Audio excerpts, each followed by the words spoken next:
Si ignoras lo que ocurrió antes de que nacieras, siempre serás un niño. Cicerón.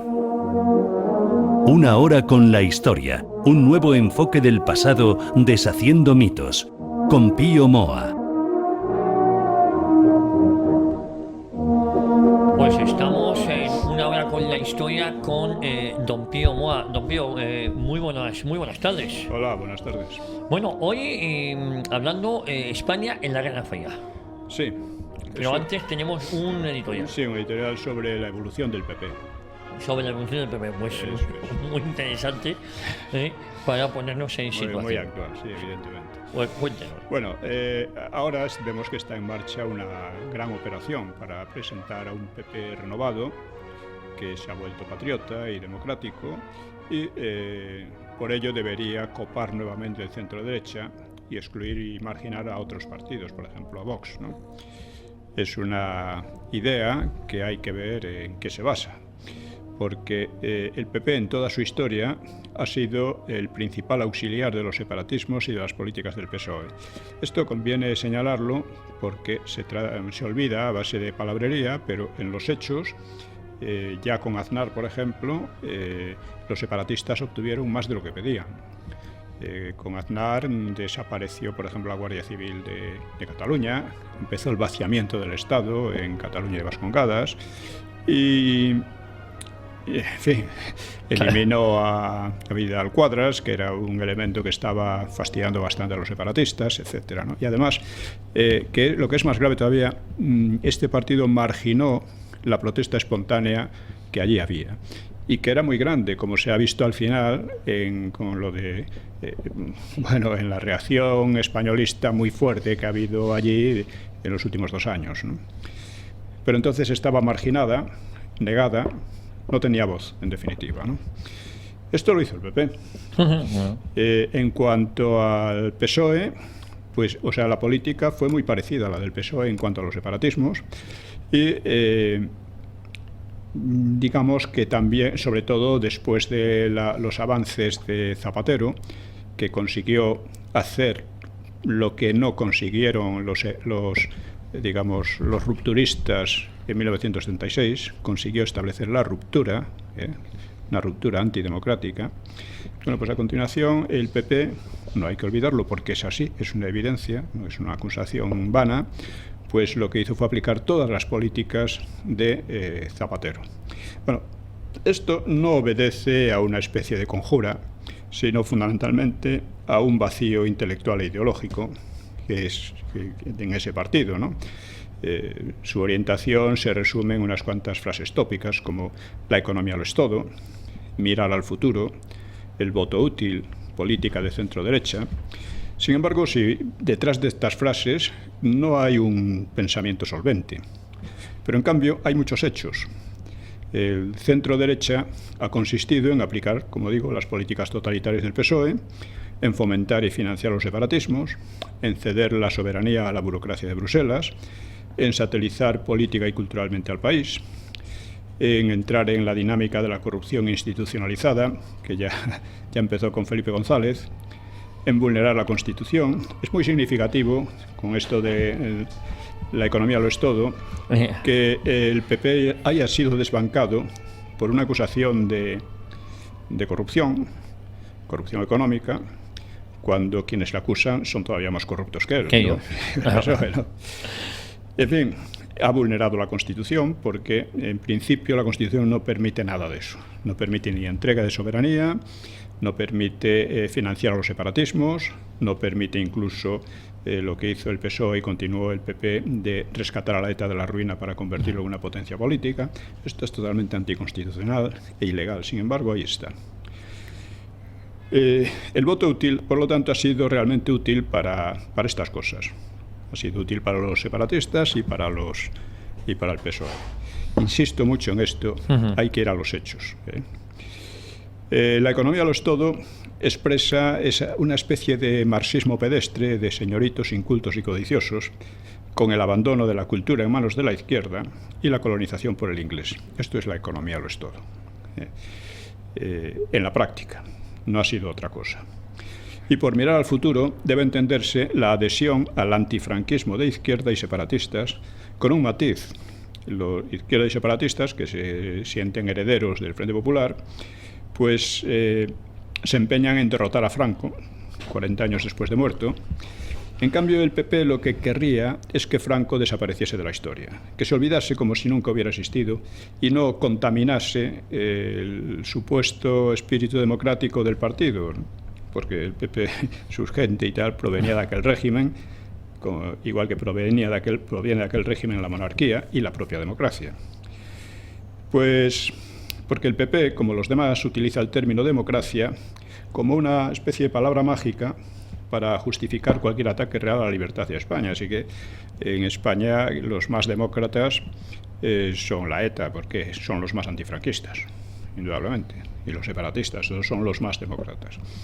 Y acusan al PP con razón de que no es tan antifranquista porque viene del franquismo, ¿no? Claro. Una paradoja de todo esto es que tanto en la izquierda como en la derecha una gran parte de estos políticos proviene de familias franquistas. Eso es. Esto es una paradoja. Además es un denominador común en muchos de ellos. Sí, muchos de ellos. Tanto en el PP como en la... Yo recuerdo además que Rajoy se jactaba de que en su familia no había habido un solo franquista.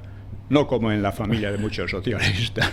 hay que estar loco para decir algo así. Pero, sí, pero lo dicen. Con orgullo. Sí. Oye, no... Estos... En fin... Bueno, he dicho que el PP ha resultado peor que la izquierda y que los separatismos por una razón, porque por una parte ha representado el papel de auxiliar de ellos y además de seguir sus políticas, pues ha bloqueado o ha marginado cualquier oposición o resistencia. O sea, el PP ha dado este aumento a la política de los otros, ¿no? O sea, bloqueando la resistencia. Pero tal situación no podía durar indefinidamente y ha llegado a provocar una repulsa que todavía es timorata, pero ya es muy significativa. Por ejemplo, se revela en el auge repentino de Vox. Por lo tanto, al PP se le presenta la urgente necesidad de recuperar el voto útil y para ello, pues, se ha hecho con Casado el patriota y el demócrata. Sí. Pero, en fin, esto... Podríamos aceptarlo si viniera acompañado de un análisis crítico de todo lo anterior, pero no lo hay. Es como si un estafador, al quedar al descubierto, tratase de convencer a los estafados de que lo pasado, y que ahora va a aportarse con honradez. Bueno, por supuesto, ese cambio consiste en una estafa más. Y es asombroso cómo mucha gente cae en la añagaza. O sea, para ser creíble, Casado y los suyos tendrían que empezar por hacer un análisis crítico de por qué el PP ha obrado como ha obrado. Porque no es una casualidad. No es que de repente le diga por ahí, ahora le da por otra cosa. No. Hay una lógica en todo ello, ¿no? El PP pertenece a la Internacional Democristiana, que desde 2001 se transformó en Internacional Demócrata de Centro. Siempre la palabra centro, que es otra palabra mágica. No se sabe muy bien nunca lo que quiere decir. Bueno, ya hemos visto lo que significa en la práctica aquí, ¿no? Este cambio, que es significativo, pues expresa también el vaciamiento ideológico de la histórica democracia cristiana, que, por otra parte, conciliar democracia con cristianismo, es decir, distinguir entre Dios y el César, requiere un ejercicio intelectual y político nada fácil, porque el cristianismo se puede conciliar con diversos regímenes o sistemas políticos, siempre que no ataquen a la religión, claro. Pero fuera de eso se puede conciliar con muchos, y de hecho se ha conciliado históricamente. Así que no viene al caso ahora examinar la evolución de la democracia cristiana en Europa y fuera de Europa, pero conviene señalar algunas peculiaridades suyas en España. Aquí su evolución nace del Concilio Vaticano II, el concilio que dejó prácticamente al franquismo en el aire intelectual e ideológicamente, porque el régimen se declaraba católico. Y el Vaticano II dijo que de eso nada, que de confesionalidad nada, que eso se había acabado, ¿no? Es verdad que el franquismo estaba ya agotado en esos terrenos y la democracia cristiana podría resultar una alternativa. Pero debe señalarse que los separatistas vascos y catalanes, el PNV y más tarde la Convergencia y Unió, pues eran también democristianos. Y eso imponía una especie de flirteo un tanto incestuoso entre estos partidos. Entre el PP, el PNV y al principio UCD, y luego el PP, etcétera, y con el PNV y CIU, porque, ya digo, todos eran ideológicamente, compartían los mismos presupuestos básicos, ¿no? E incluso un flirteo menos incestuoso pues con los marxistas, porque una de las consignas del Vaticano II fue el diálogo con los marxistas. Así que la democracia cristiana española era muy dialogante con el marxismo, era hermana, en cierto modo, de los separatistas y, desde luego, era muy europeísta, internacionalista europeísta. Esto explica, creo, la naturaleza profunda del PP y sus derivas políticas. Porque, insisto, no es una casualidad y sin analizar críticamente la experiencia anterior no es posible creer en un cambio dentro del PP, ¿no? Al llegar la transición, los partidos, llamados familias, pero que eran partidos realmente arbitrados por Franco, pues rompieron entre ellos y dentro de cada uno de ellos, de modo que cada uno de estos partidos se dividió internamente, de modo que la transición fue organizada en la práctica por un movimiento, el Movimiento Nacional, que ya no tenía ideología, y orientado intelectualmente por una pequeña minoría democristiana. Esta también vaciada intelectualmente, ¿no? Así que el PP ha llegado a ser un partido de cargos políticos, sin otros principios ni cambios que los que convengan a su disfrute del poder. Por eso, yo creo que el PP no va a cambiar en profundidad. Para él se trata de bloquear cualquier alternativa, de fagocitar a Vox u otros y de volver en la medida de lo posible a la situación anterior. Pero esto me parece que no es posible. Su problema es que el país, debido en muy alta medida a las políticas del PP, de los gobiernos del PP, pues ha entrado en una situación de golpe de Estado permanente con fuertes rasgos de descomposición social. O sea, un país que tiene una parte de él que se declara en rebeldía contra el resto, como es Cataluña, y de hecho es Vascongadas, pues es un país en golpe de Estado permanente, porque además eso no se remedia. Llevamos así más de un año y no se remedia. Esto no impide que el PP pueda obtener éxitos momentáneos, incluso disolver o desinflar a Vox u otro, si es que éste cae en sus trampas. Y la gran operación de blanqueo del PP, que está en marcha, pues persigue ese objetivo. Pero no sería un éxito estable. El propio PP está internamente muy dividido y el grupo de Casado dista mucho de controlarlo. Así que tenemos, por ejemplo, el PP de Vascongadas, que dice que prácticamente dice que no tiene nada que ver con el PP, que es una cosa muy especial. Que se quieren separar, que quieren montar una franquicia tipo PSC. Eso es. O por ejemplo, el PP en Galicia, con Feijóo, dice que que la política Casado. Lo mismo en Andalucía, el Moreno Nocilla, pues que ha estado apoyando todo lo del PSOE hasta ahora, en realidad, ¿no? Lo único que les diferenciaba es que el PP pues quería un poco menos de impuestos y quedarse con los cargos, ¿no? En definitiva, ¿no? Así que con esta división interna que tiene el PP, o bien surge una alternativa o el proceso de putrefacción política continuará hasta alguna mala salida. Insisto, porque el PP, esa operación de blanqueo, tiene muchos límites y no parece que pueda dar lugar a una situación estable. Pues lo que pasa es, yo no sé esa capacidad que tienen muchos a la hora de engañar a la gente o dejarse engañar, ¿no? Sí. Con el miedo de que viene la izquierda y luego tus políticas son exactamente iguales, claro. Efectivamente, es una cuestión histórica, es una paradoja, es una situación históricamente increíble, ¿no? Pero observe usted algo más, porque todos estos partidos se presentan como demócratas y para atacar al franquismo necesitan leyes totalitarias como la de memoria histórica. Eso.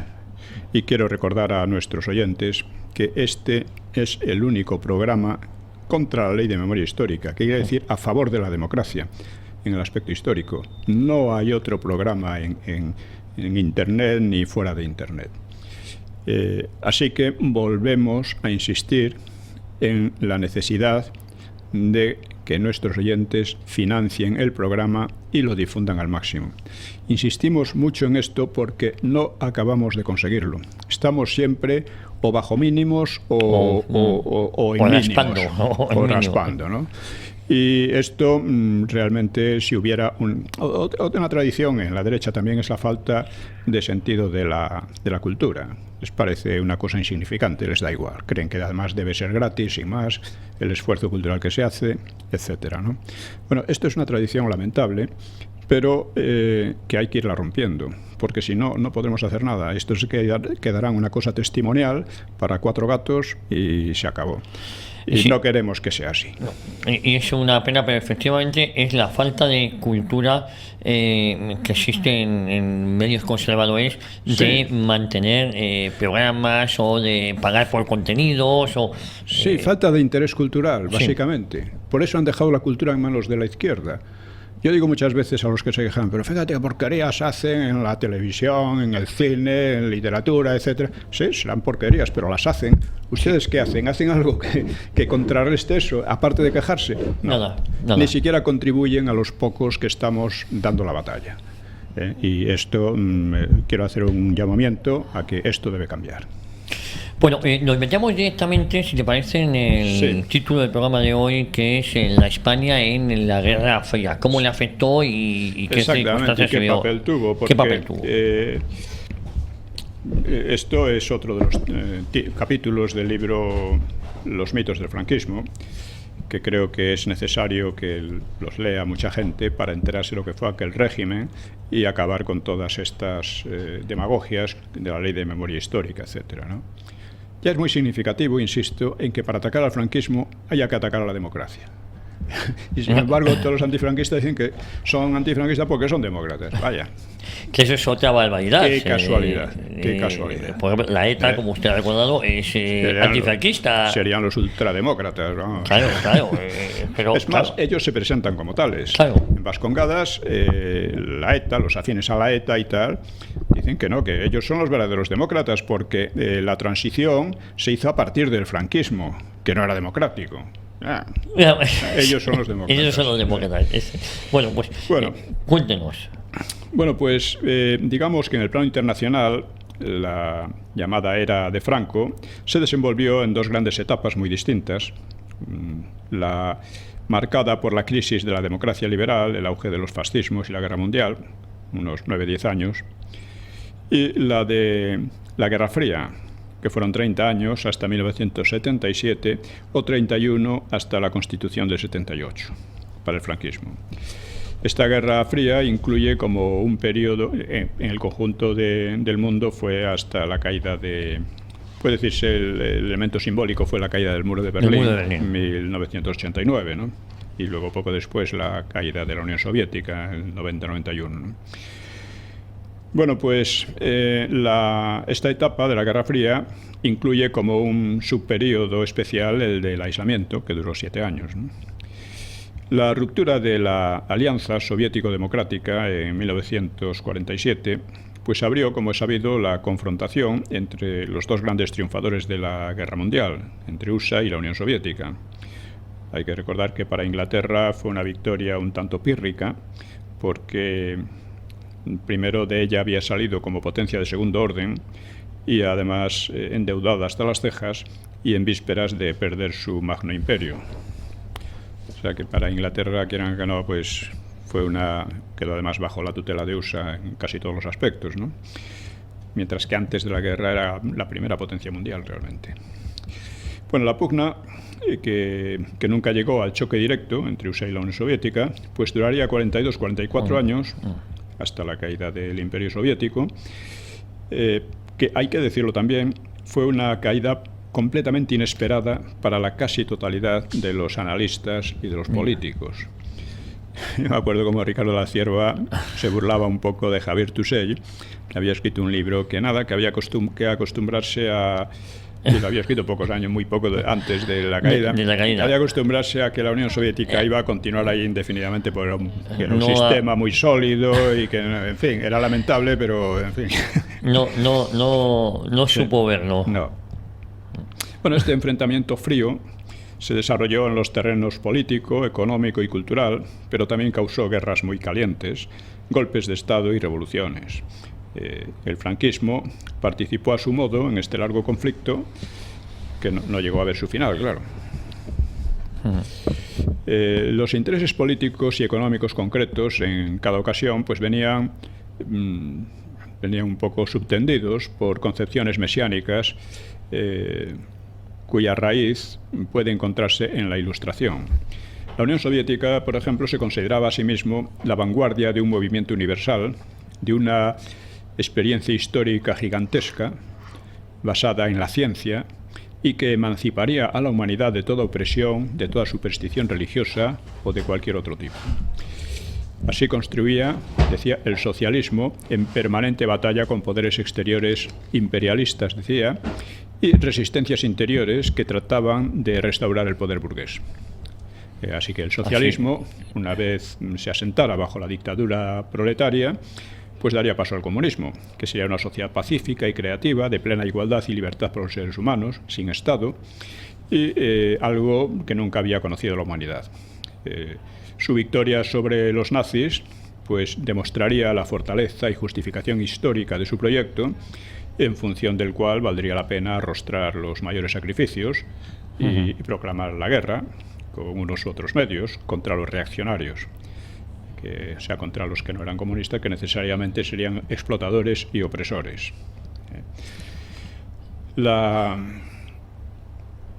Para el marxismo, la guerra civil, como explicaba Lenin, no era una cosa mala, era una cosa buena, siempre que ganaran ellos, ya se entiende, ¿no? Claro, Por eso, tanto el PSOE, que era muy marxista en aquella época, como el Partido Comunista, pues se declaraban abiertamente partidarios de la guerra civil en España. Bueno, el marxismo ponía el acento en la colectividad, cuyo progreso pues iba a depender el progreso de los individuos, y sin esa colectividad pues el individuo no podría siquiera sobrevivir. El impulso de la ideología marxista-leninista era tan intenso y tan expansivo que durante la mayor parte de la Guerra Fría se mantuvo a la ofensiva, ganando un país tras otro. Esto también se olvida, y esto tuvo una enorme importancia entonces. Así que llegó a imponerse sobre un tercio de la humanidad en un lapso de tiempo increíblemente corto, condicionando además la política y el mundo intelectual en las propias democracias burguesas, llamadas burguesas. Durante varios decenios pareció predestinado a ganar la llamada Guerra Fría y a imponerse sobre la humanidad entera. Se extendió por la Europa centro-oriental, por la inmensa China, partes de Corea y Vietnam y otros países. Construyó partidos sólidos y agresivos en naciones como Francia e Italia, en colonias en vías de independizarse y en América. Y como doctrina o enfoque de la historia y la sociedad influía con mucha fuerza en las universidades y en las juventudes de Europa y de USA. No obstante, su colapso en la Unión Soviética y su transformación en China prueban que, pese a la coherencia aparente de sus dogmas, pues no puede funcionar a la larga, ni siquiera con estados totalitario-policíacos. Esto es importantísimo verlo, porque eso tuvo una repercusión enorme también en el Concilio Vaticano II. Muy importante. Bien, USA tenía de sí misma una visión semejante a la de la Unión Soviética. Su sistema democrático debía servir de modelo al resto del mundo, debía ser la ciudad sobre la colina, bíblica, distinguida por Dios de modo especial, el faro hacia el que se volvería el resto del mundo en busca de inspiración. Ellos se definían como la nación indispensable, la locomotora a la cabeza de la humanidad. Eran palabras de sus ideólogos, de Dean Acheson, por ejemplo, secretario de Estado en la época de Truman. Un poco a la inversa que la Unión Soviética, USA daba especial relevancia a la iniciativa y la libertad individual como palancas para hacer progresar a la sociedad. Mientras... Pues claro, es que eso nadie no se había previsto que el muro de Berlín pudiera caer. En cambio, el concilio... No, claro, pero vamos, digamos que USA tenía una visión mesiánica un poco parecida, sí. En el sentido de considerarse modelo para toda la humanidad, a la de la Unión Soviética, ¿no? Y hay que recordar que mientras superaba una guerra civil, USA, una guerra civil mucho más dura que la española, mientras arrebataba un inmenso territorio a los indios, a España y a México, y mientras diseñaba su hegemonía sobre todo el continente americano, la doctrina de Monroe, pues USA, o Monroe, USA mantuvo un siglo largo de relativo aislamiento y en él se forjó una potencia impresionante, ¿no? Luego, con la guerra contra España en 1898 y después en la Primera Guerra Mundial, aplicó un intervencionismo creciente de alcance planetario. Su superioridad había quedado probada por sus extraordinarios logros, en particular económicos, pero también culturales, por su ciencia, técnica o literatura, ¿no? O por haber alcanzado un alto grado de libertad individual, sin que esa libertad disgregase a la sociedad, o por sus victorias sobre los indios, sobre México, sobre España, sobre los filipinos, sobre Alemania en las 2 guerras mundiales y sobre Japón en la segunda. Por cierto, que sobre los filipinos cometieron un auténtico genocidio. Un genocidio, ¿no? Que no se le ha dado el eco ni se ha hablado lo suficiente. Pero conviene recordarlo, ¿no?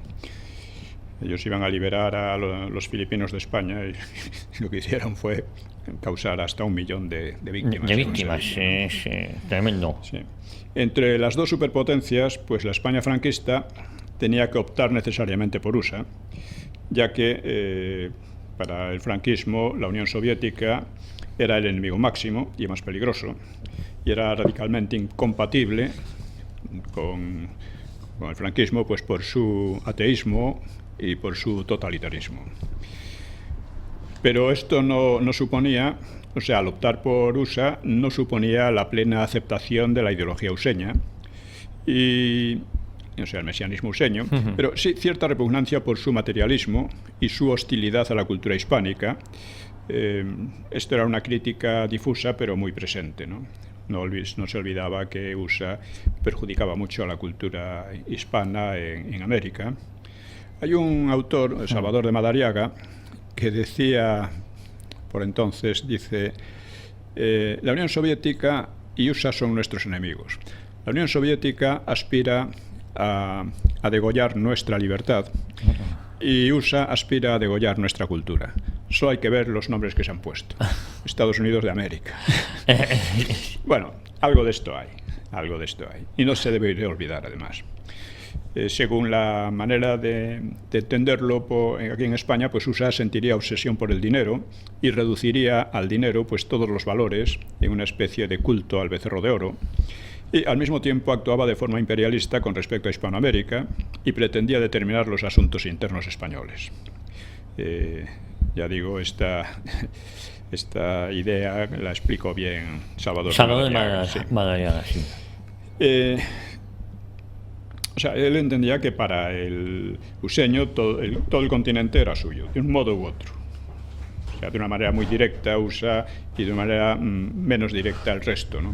Por ejemplo, ¿por qué no ocuparon todo México en la guerra que tuvo? Pues porque decía, es que en México hay demasiados indios y demasiados mestizos y eso no nos conviene. Claro. Era una concepción racista que estaba extendida por todas partes. Eso. También en España, pero en España menos, muy poco, excepto en Vascongadas y Cataluña.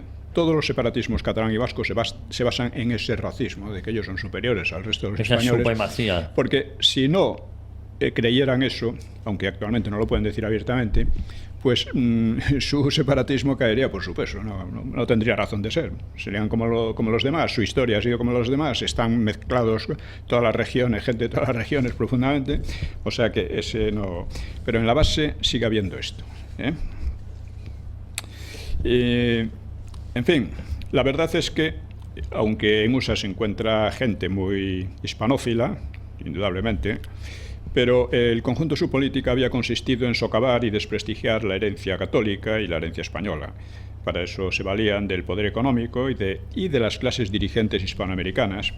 Muchas de ellas estaban muy masonizadas y eran muy afectas al modelo useño, al que querían imitar, pero no lo conseguían. Lo único que creaban era desorden, ¿no? Esto ya lo dijo Tocqueville al hablar de México. Dice, han pretendido imitar el modelo federal de USA, pero no les ha funcionado. Aquí en México no hay un equilibrio suficiente y lo que han hecho es pasar de despotismos militares a la anarquía y viceversa. Y en gran parte la historia de estos países ha sido esa, ¿no? En otras palabras, el franquismo entendía que España heredaba una tradición y un ámbito cultural muy extenso, construido a partir del siglo XVI, con sus propios intereses y aspiraciones, y en en la que podría volver a convertirse, o sea, cuando se habla del imperio, en un imperio de orden espiritual. O sea, la idea del imperio, como se decía en el franquismo, no era un imperio, digamos, directamente material, ni recuperar lo que se había perdido en el siglo XIX, sino se suponía que España podía ofrecer una alternativa propia, que al final no la ofreció, claro, y sigue sin ofrecerla. Pero bueno, en principio la idea está ahí. Bueno, así que, claro, este legado antiguo, que viene del siglo XVI, pues planteaba cuestiones difíciles, porque ¿qué posibilidad de desarrollo tenía eso en la segunda mitad del siglo XX? ¿Y qué podía hacer España al respecto? ¿Sería factible una idea de hispanidad capaz de rivalizar con las propuestas marxistas y demoliberales?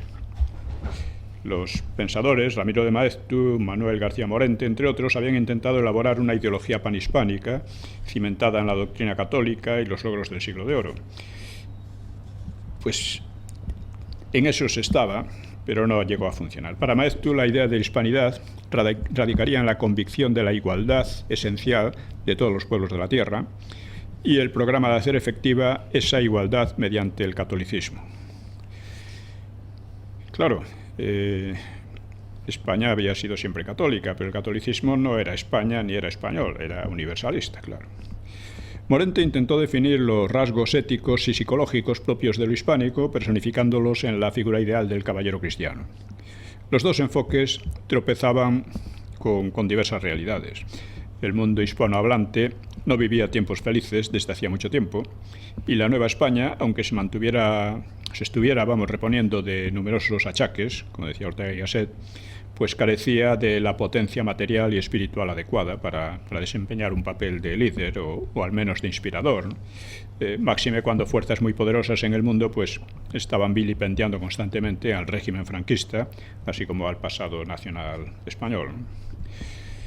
Bien, no cabe duda de que existe una cultura de fondo española, hispánica, basada en la lengua, la religión y las tradiciones compartidas en todo el ámbito que podemos definir como hispánico. Pero ese ámbito, si bien creativo en arte y literatura, padecía un gran déficit en ciencia y técnica, y también, pero menor, pero déficit todavía bastante considerable en pensamiento.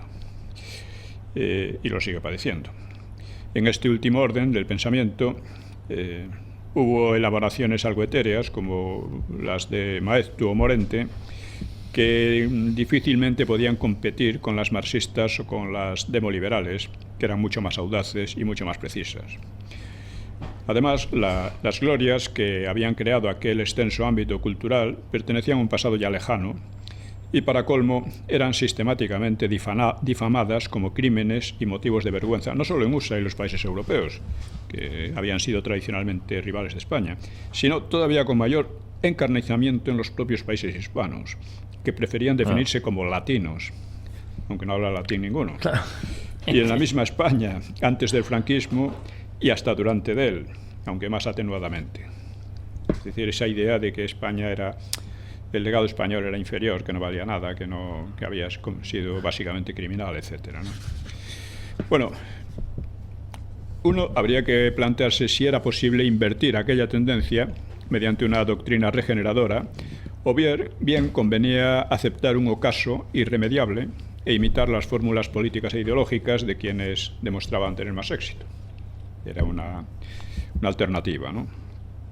Pero aquí el problema se complicaba porque todos esos países, incluida España, llevaban un siglo y medio intentando imitar otros modelos. Así, Hispanoamérica se había independizado tratando de eliminar la herencia hispana y de emular el ejemplo, las instituciones y las ideas de USA o de Francia, y de ello pues había resultado una historia de violentas convulsiones y corrupción casi permanentes, en contraste precisamente con los pacíficos y ordenados siglos anteriores, los siglos en que había pertenecido a España, ¿no? De modo que parece que el intento de optar por estas soluciones ajenas, extranjeras, quiero decir, no extrañas, pues no daba muy buenos resultados, ¿no? Claro, muchos achacaban esta decepción pues a la persistencia del catolicismo porque la idea de la ciudad en la colina de USA pues tenía un carácter calvinista. El calvinismo era muy fuerte en la formación intelectual y política de USA, que se suponía un país especialmente bendecido por Dios. Según la teología protestante, pues Dios ha reservado la salvación desde la eternidad solo a unos elegidos, muchos o pocos, lo cual en el mundo terreno se manifestaría de alguna forma, por ejemplo, en la prosperidad, sin que pesaran en la elección de Dios las obras buenas o malas de la gente. Y los católicos, desde luego, no figuraban entre los elegidos, aunque era forzoso admitir, en la sociedad civil de la propia USA, pues había que admitirlos, ¿no? Porque había un gran número de católicos que venían sobre todo de Irlanda entonces. Por otra parte, si bien la Revolución Francesa se había inspirado en la Revolución de USA, pues había dado lugar a un tipo de democracia distinta, también con sustancia mesiánica, y había dado lugar al terror, a ideas comunistas y a las guerras napoleónicas, que eran las más sangrientas de la historia de Europa hasta entonces, si exceptuamos posiblemente la guerra de los 30 años, ¿no? Bueno, pues las imitaciones, en todo caso, no habían dado frutos demasiado jugosos, ¿no? Y ese era uno de los argumentos favoritos del franquismo. Pero la aspiración del franquismo a servir de alternativa más genuina y más fructífera que los mesianismos useño o soviético, ¿no? Pues, y asentar un ideal hispánico, pues encontraba obstáculos teóricos y prácticos que la volvían irrealizable, al menos por un largo periodo. El Instituto de Cultura Hispánica y la Acción Diplomática de Madrid tuvieron influencia muy apreciable, pero desde luego insuficiente para cambiar el panorama de la época, tanto en España como en Hispanoamérica, ¿no? Bueno, aunque digamos que el éxito espectacular de la democracia liberal después de la Segunda Guerra Mundial pues saltaba a la vista, Franco no la creía extensible a todos los países, lo cual era cierto.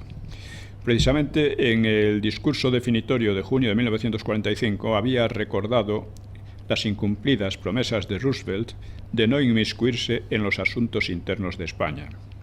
Y había insistido en el valor de la idiosincrasia y tradición propias de cada país, a las que no debían imponerse fórmulas externas. En las palabras de Franco, el siglo largo de experiencia liberal y demoliberal en España lo había demostrado estas carencias, estas insuficiencias, porque había dado lugar a una extrema inestabilidad. A su entender, España precisaba un tipo de gobierno original, acorde con su mejor tradición, que enlazase idealmente con el siglo de oro. Así que esperaba alcanzar ese objetivo combinando el catolicismo con el sentido social y patriótico de la Falange en una democracia orgánica, como se llamaba, bajo una monarquía más parecida a la de los reyes católicos que a la liberal. Lo que pasa es que todo esto era muy anacrónico ya. Era muy complicado de conjugar todo ello a la vez, ¿no? Claro, las situaciones históricas habían cambiado muchísimo, pero en fin, podía servir como inspiración general, pero en la práctica no era poco realizable, ¿no? Así que Franco, que era un hombre muy realista, pues excluía pretensiones mesiánicas como las de USA y la Unión Soviética, o sea, de convertirse en el faro del mundo, por así decir, o por lo menos en una parte del mundo. Esto lo excluía, al menos en plazo previsible. Él se limitaba a España y, en lo posible, al ámbito cultural hispánico de América y Filipinas. El país, España, no dejaba de ser pequeño, tenía escaso poder militar y económico, su peso cultural era de segundo orden, ya desde mediados del siglo XVII, y la proyección política exterior era escasa, todavía más escasa debido a la enemistad, a la hostilidad que le profesaban tanto los soviéticos como las democracias. Y España conseguía concitar, ahora, y desafiarlos también. Que eso era importante. Claro, ¿no? Y al final obligarles a reconocer a la España real, ¿no? Dentro de esas coordenadas, pues es donde actuaría el régimen, modificándolas progresivamente. De todas formas, Franco había afirmado que otros países imitarían a su sistema y, en parte involuntaria, pues algo de eso hubo, porque el liberalismo salido de la Guerra Mundial difería considerablemente del liberalismo anterior, al menos en el sentido de que el Estado iba a expandirse e interferir en la vida social mucho más que antes.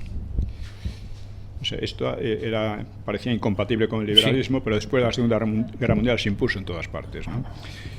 Ello permitió que, al revés que en España, las izquierdas revolucionarias no fueran prohibidas en el oeste europeo, claro, excepto en Alemania Federal. Alemania Federal prohibió los comunistas, ¿no? Y aceptando serios riesgos en países como Italia o Francia, que tenían partidos comunistas de masas. Muy fuerte. Esto es importante porque, claro, el Estado se extendió en casi toda Europa y en USA hasta alcanzar pues en torno a la mitad del PIB.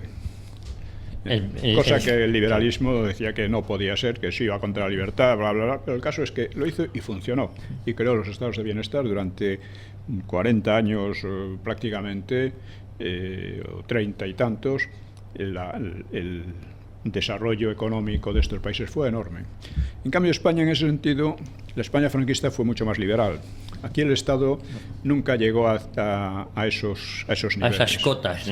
Incluso hoy, que es muchísimo más, el Estado está muchísimo más extendido que en el franquismo, pues está en torno al 35-40%, que es menos que en otros países cercanos, menos que en Francia, o no digamos en Suecia o por ahí, ¿no?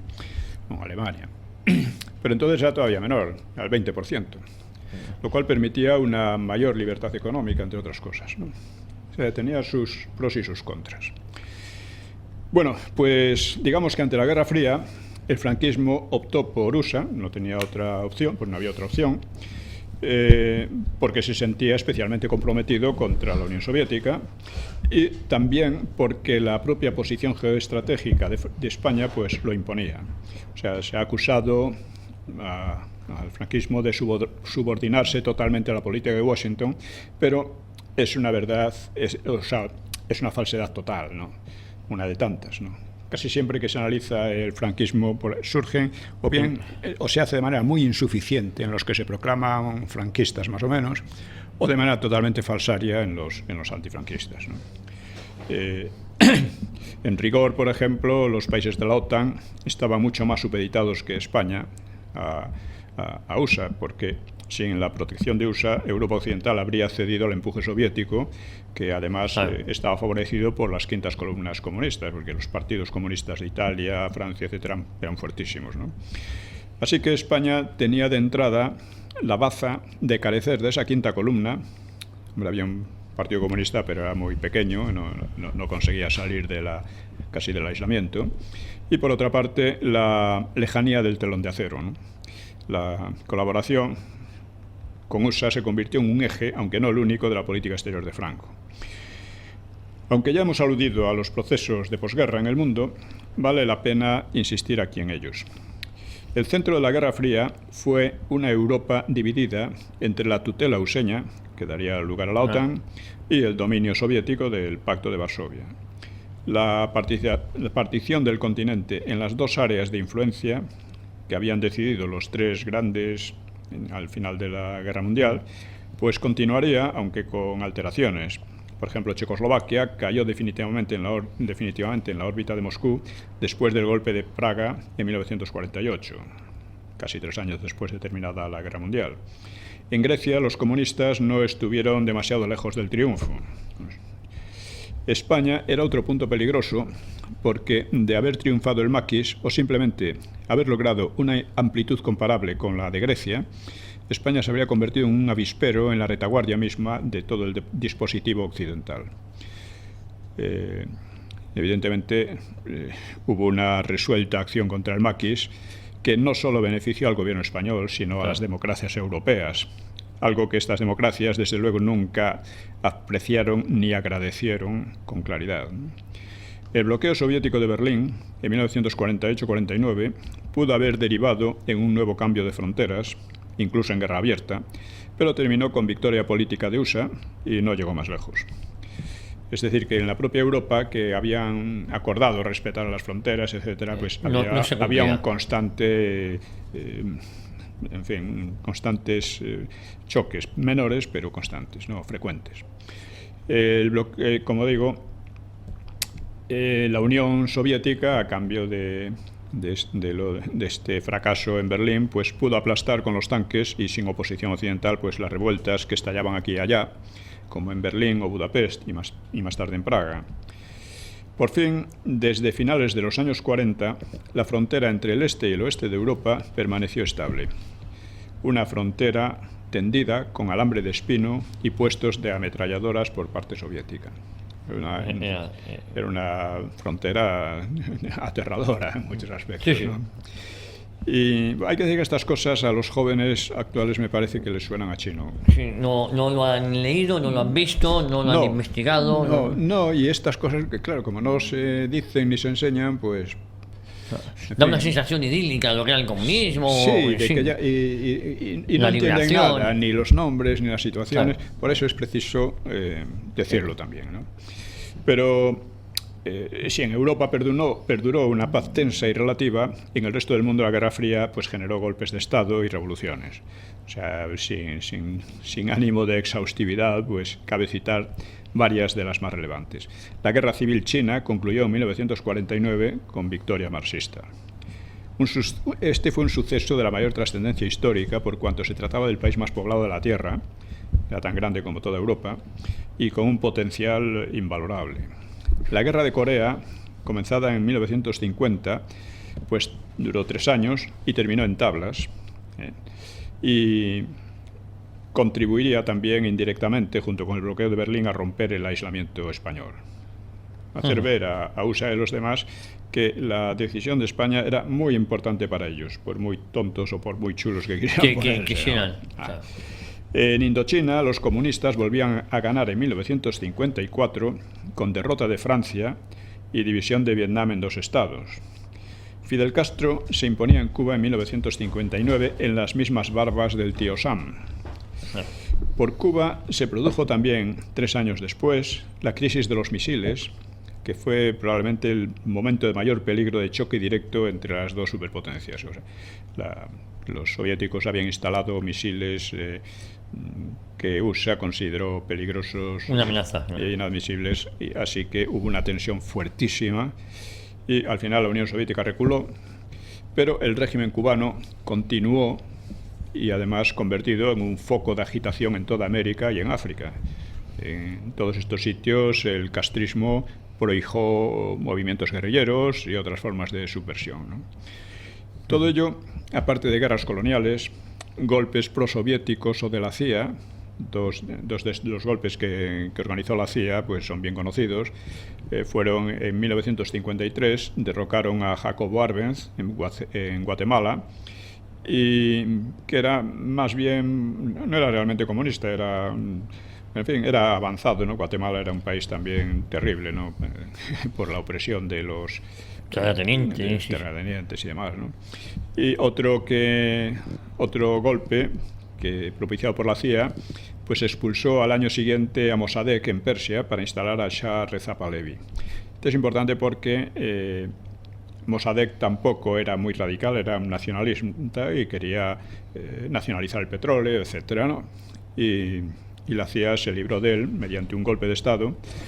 Y años después, o sea, la verdad es que con el Shah Irán progresó muchísimo, se convirtió en una gran potencia industrial incluso, pero fue derrocado por los ayatolás con el apoyo de Occidente. Sí, de Francia, entre otros. El propio Shah, que tuvo que marcharse de mala manera sin ser acogido en una cosa tremenda, ¿no? Estuve hace unos años en el Cairo, donde está enterrado. Sí.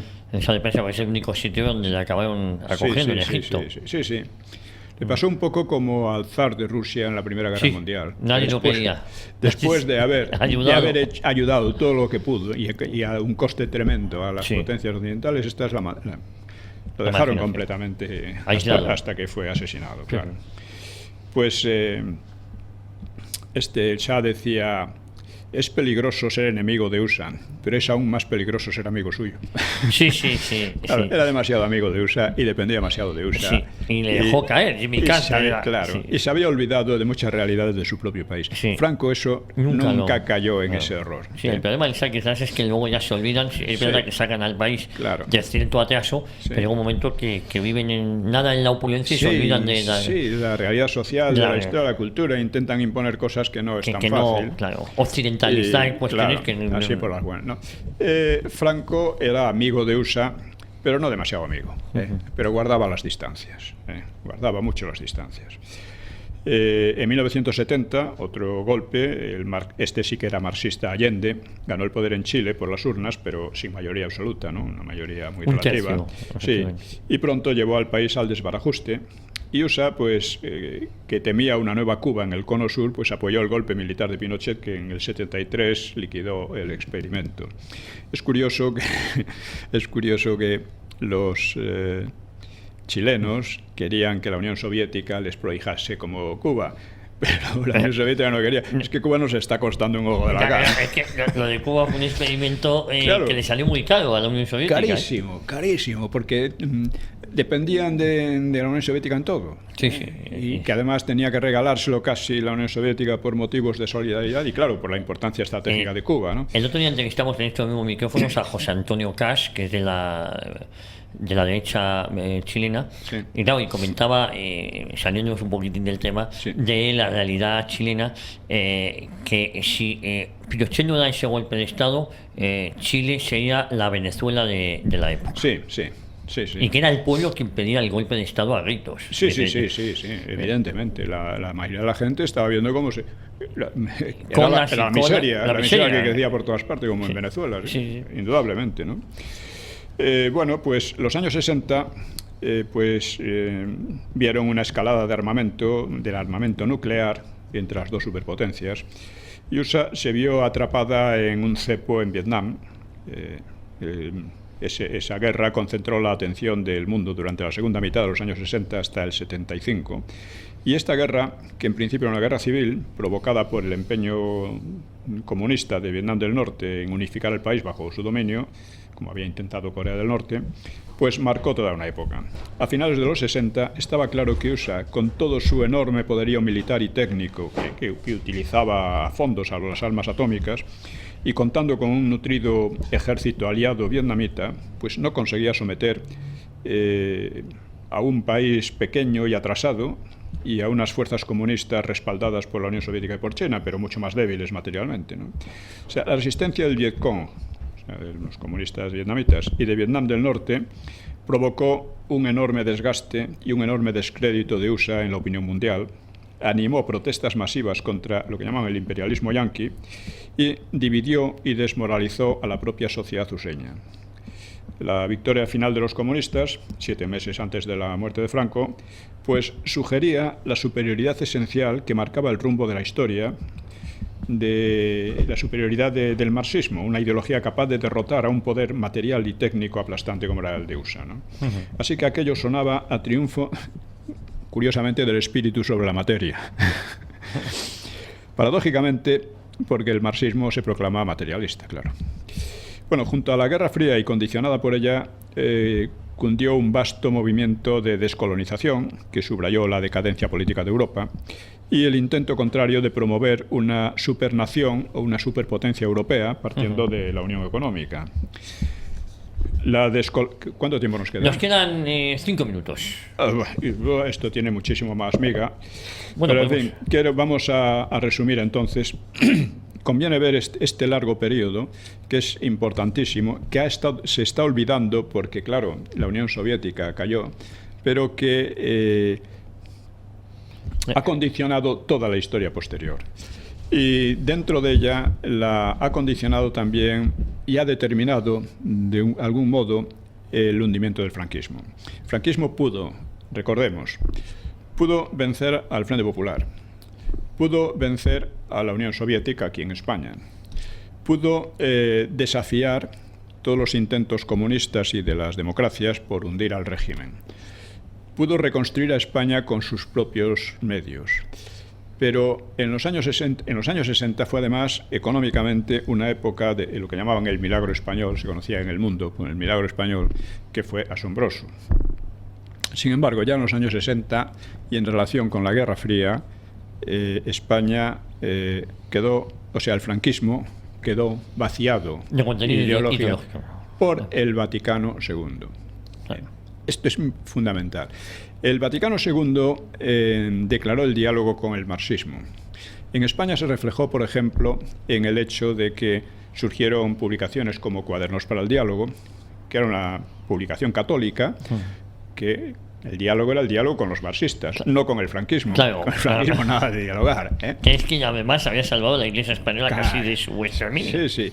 El Vaticano II no se contentó con separarse del franquismo, podía hacerlo tranquilamente, eso no es ningún problema, sino que pasó a hostigar al franquismo, el Papa, el Vaticano, etcétera, y grandes sectores de la Iglesia, a fomentar los separatismos, apoyar a los comunistas, etcétera. Pablo VI, efectivamente. Pablo VI, sí.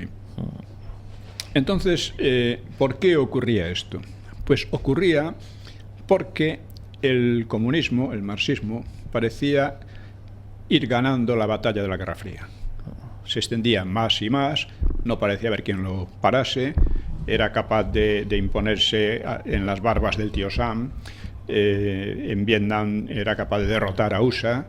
En Asia, en otro aspecto muy importante, en las universidades de todos estos países, la protesta de tipo marxista o marxistoide, ¿no?, era fuertísima.